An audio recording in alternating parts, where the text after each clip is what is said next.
Christmas time is almost here. If you're looking for a last-minute gift for the kids, you may want to consider books, always a nice thing. Bangor City Councilor Sean Faircloth has written a book that is ideal for kids who also like to do a little learning when they're doing their reading. He's here now to talk about the book, The Enchanted Globe. Thank you so much for being here. Great to be here.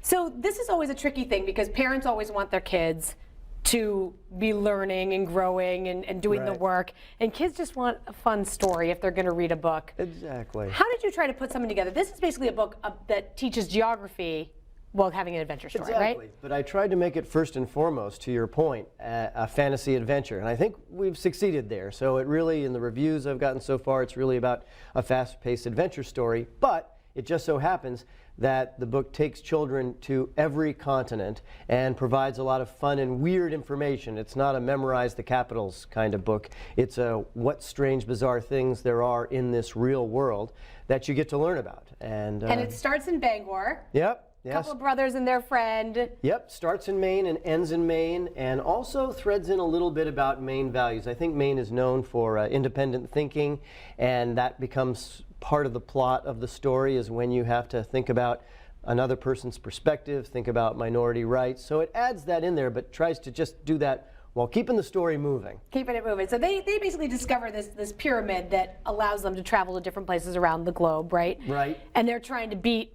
a bad guy He's a very to the nasty punch. bad guy. He's actually taken from Greek myth, and actually the lead sort of ghost that is a mentor to the children. He's from a historical character, Eratosthenes, who actually came up with the field of geography as a field of study.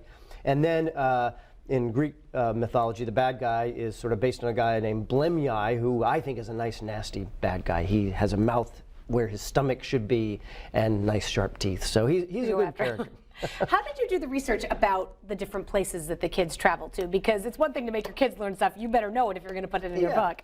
Well, really what I thought about was sort of the reverse. I mean, I happen to be one of those people, I enjoy memorizing the capitals or learning different countries. But I thought for this story, it's just a story that moves along. They have to vanquish a bad guy. And in the locations in different continents, it all has the most bizarre place. So that literally, even if you're an adult, you might say to yourself, that's not a real place, that's too weird. A bright pink lake, for example. But yet all the locations are in fact real, part of the real world. So the fantasy aspects are there, the geography parts are all rock solid. Have you been to all the places that are in the book? I wish. I've traveled a lot in the last few years with my first book, but no, there's some pretty bizarre locations here. You'd really need to make some effort to get to some of these locations. So why geography? Why was that the area of study that you wanted to tackle? Well, for many years, I have older sons and a younger son.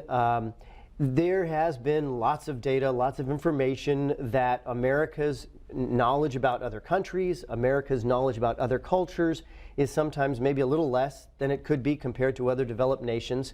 And I think that is a bit of a problem, a bit of a challenge. I think even in these times, sometimes when you see a little bit of xenophobia bubbling up or hostility to other cultures, it's good to say, we want our kids to know about other places and care about other places and understand that a child that grows up in Colombia or someplace is someone who really has the same kind of goals and aspirations that we do. This is your first novel for youth. Yep. Do you have any plans to do any more of this? Are you feeling like this is a good path for you? Well, who knows? This is set up with my publisher with the idea that there could be sequels to it. There's lots more bizarre and exciting places in the world to see.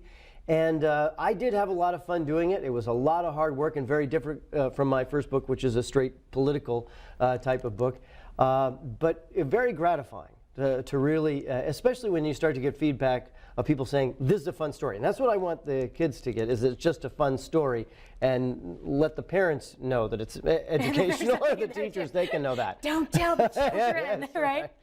Sean, thank you so much for being with us. Again, the name of the book is The Enchanted Globe, and we will be right back.